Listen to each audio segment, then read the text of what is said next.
அஸ்ஸலாமு அலைக்கும். எங்களுக்கு ஆதரவு தந்து கொண்டிருக்கும் உங்கள் அனைவருக்கும் எங்களின் நன்றியை தெரிவித்துக் கொள்கிறோம். எங்களுக்கு ஆதரவாக இருக்கும் நல்ல உள்ளம் படைத்த உங்களுக்காக அல்லாஹ்விடம் துஆ செய்கிறோம். இம்மையிலும் மறுமையிலும் அல்லாஹ் நன்மையை அள்ளித் தந்து கண்ணியப்படுத்துவானாக. ஆமீன். இன்னும் அதிகமாக உங்களின் ஆதரவை எதிர்பார்க்கிறோம். உங்களின் ஆதரவு எங்களுக்கு வேணும். லைக் பண்ணுங்க, சப்ஸ்கிரைப் பண்ணுங்க. சப்ஸ்கிரைப் அண்ட் லைக் பண்ணும் ஒவ்வொருவருக்காகவும் அல்லாஹ்விடம் துஆ செய்கிறோம். அல்லாஹ் கபூல் செய்வானாக. ஆமீன் ஆமீன் யா ரப்புல் ஆலமீன்.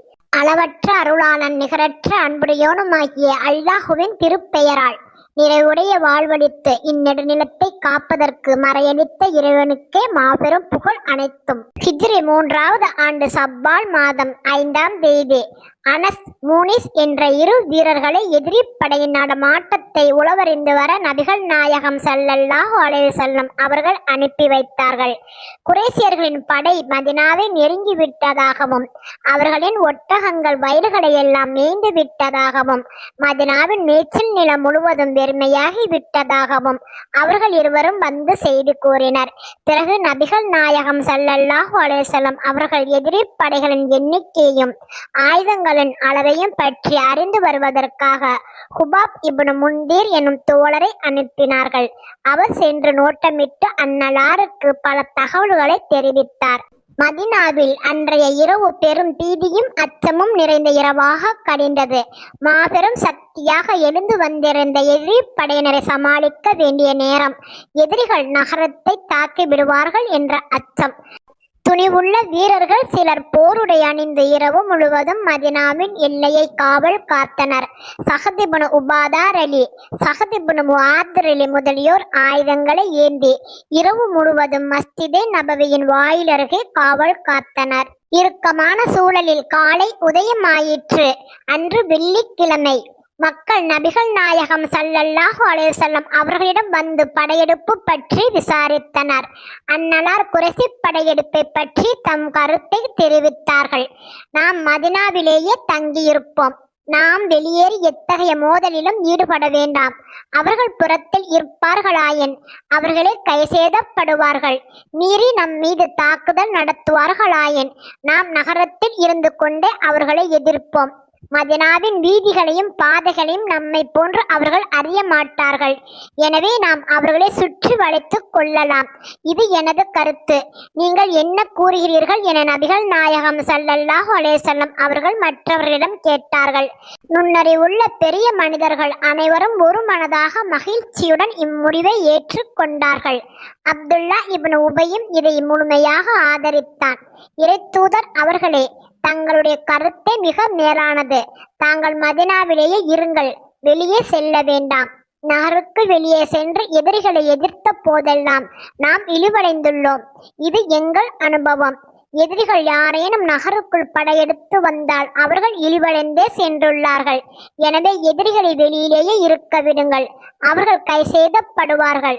நகரில் நுழைவார்களாயின் நாம் அவர்களை சுற்றி வளைத்து நன்றாக தாக்கலாம். சிறுவர்களும் பெண்களும் மாடிகளின் மீதிருந்து கற்களை வீசுவார்கள் என்று அப்துல்லா பின் உபையும் கூறினான். மதினாவில் பத்ரு போருக்கு பிறகு சிலர் முஸ்லிம் ஆகி இருந்தார்கள். பத்ரு போரில் அவர்கள் கலந்து கொள்ளவில்லை. அவர்களுக்கு பத்ரு போரில் கலந்து கொள்ளும் பேறு வாய்க்கவில்லையே என்று மனவருத்தம் இருந்தது. பத்ரு போரில் கலந்து கொண்ட சில இளைஞர்கள் தம் கண்களால் வெற்றியின் விளைவை கண்டவர்கள். துடுப்பு மிக்க இவ்விரு வகையினரும் நகரத்துக்கு வெளியே சென்று போர் செய்ய வேண்டுமென கூறினர். அவர்களில் ஒருவர் கூறினார், இறைத்தூதர் அவர்களே, தாங்கள் எதிரிகளை எதிர்க்க வெளியே புறப்படுங்கள். நாம் பயந்து விட்டோம் என்று அவர்கள் நினைத்து கொள்ளக்கூடாது. நாம் நகருக்குள்ளேயே இருந்தால் நாம் பதுங்கி விட்டோம் என்று அவர்களுக்கு தெம்பு ஏற்பட்டுவிடும். பத்ரு போரில் நாம் 300 பேர்களே இருந்தோம். எனினும் அல்லாஹ் நமக்கு வெற்றியை தந்தான். இப்பொழுது நாம் பெரும் எண்ணிக்கையில் இருக்கின்றோம். நாங்கள் இந்த நாளைத்தான் எதிர்பார்த்து கொண்டிருந்தோம். இறைத்தூதர் அவர்களே, எதிரி நமது பூமியில் நுழைந்து விட்டான். நமது விளைச்சல்களை அழித்து விட்டான். இவ்வாய்ப்பை விட்டால் போர் செய்ய எந்த நேரம் கிடைக்கும் என மற்றொருவர் கூறினார். கைதமா என்பவர் கூறினார், இறைத்தூதர் அவர்களே, நான் பத்ரு போரில் கலந்து கொள்ளும் வாய்ப்பை இழந்தேன். எனக்கு அதில் கலந்து கொள்ள மிகவும் ஆசையாக இருந்தது. எனது மகன் அதில் கலந்து ஷஹீதாகிவிட்டான். நேற்றிரவு நான் அவனை கனவில் கண்டேன். அவன் கூறினான், தந்தையே, தாங்களும் வந்து விடுங்கள், சோனபதியில் சேர்ந்து வசிக்கலாம். இறைவன் அளித்த வாக்கு முழுக்க முழுக்க நிறைவேறியுள்ளது. இறைத்தூதர் அவர்களே, தங்கள் மீது குர்ஆனை இறக்கி வைத்த இறைவன் மீது ஆணையாக, வெளியே சென்று எதிரியை எதிர்க்காதவரை உணவருந்த போவதில்லை என ஹம்சார் அலி கூறினார். புதிய முஸ்லிம்களிடமும் எழுச்சி காணப்பட்டது. அவர்கள் வெளியே சென்று போரிட துடித்துக் கொண்டிருந்தார்கள். பத்ரு போரில் கலந்து கொண்ட சில வீரர்களும் வெளியில் சென்று போரிட விரும்பினர்.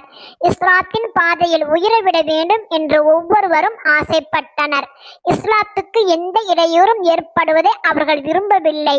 இறைவன் அவர்களை பற்றி திருப்தி அடைய வேண்டும், அவனுடைய நெருக்கம் கிடைக்க வேண்டும் என்பதையே ஒவ்வொருவரும் விரும்பினர். நபிகள் நாயகம் ஸல்லல்லாஹு அலைஹி வஸல்லம் அவர்களுக்கு பெரும்பான்மையோரின் யோசனையை கேட்பதை தவிர வேறெந்த வழியும் தென்படவில்லை. எனவே நகருக்கு வெளியே சென்று எதிரியுடன் போர் செய்ய போவதாக அறிவித்து அதன் பிறகு ஜும்மா தொழுகையை நிறைவேற்றினார்கள். ஜும்மாவின் உரையில் மக்களை அறப்போருக்கு தயாராகும்படி உற்சாகப்படுத்தினார்கள். அன்றைய சொற்பொழிவு வேகமான உயிரோட்டமுள்ள உரையாக இருந்தது. நீங்கள் பொறுமையை கடைபிடிப்பீர்களாயின் போர்க்களம் உங்கள் வசமே இருக்கும் என்று கூறினார்கள். மாலை தொழுகைக்கு பிறகு வீட்டுக்கு சென்ற அன்னலாருடன் அபூபக்கர் ரலி அவர்களும் உமர் ரலி அவர்களும் சேர்ந்தே சென்றார்கள். அவர்கள் அன்னலாருக்கு கவசம் அணிவித்து தலையில் இரும்பு தொப்பியையும் அணிவித்தார்கள். நபிகள் நாயகம் ஸல்லல்லாஹு அலைஹி வஸல்லம் அவர்கள் வாளேந்தி அப்போது போருக்கு தயாரானார்கள்.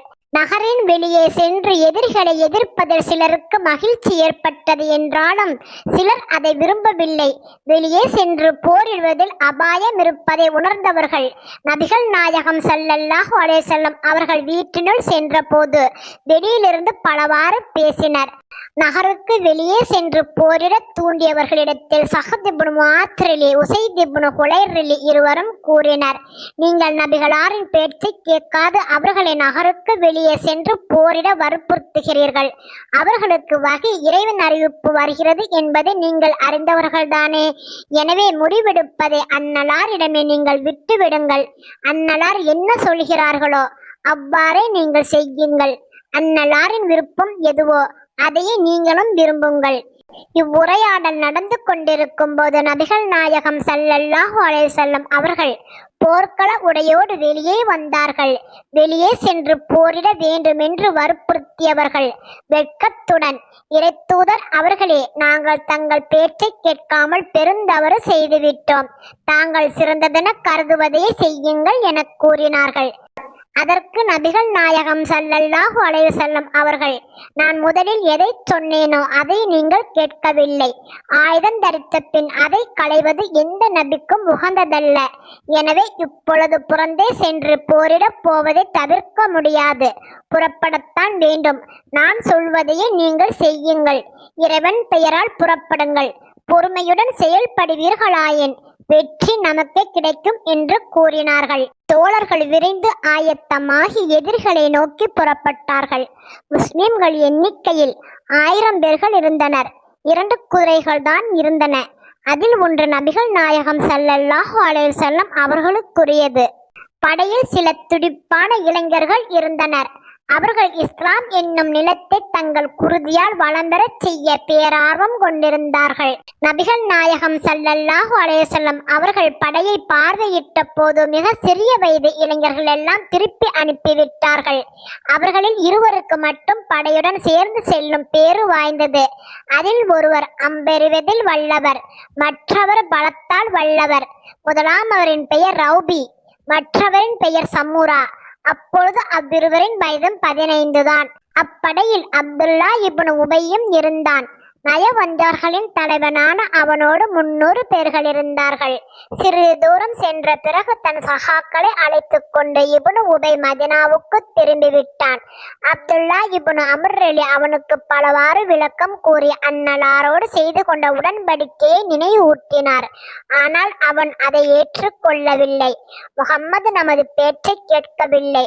சின்னஞ்சிறுவர்கள் சொன்னதை கேட்டு செயல்படுகிறார் என்று இருமாப்போடு பதில் சொன்னான்.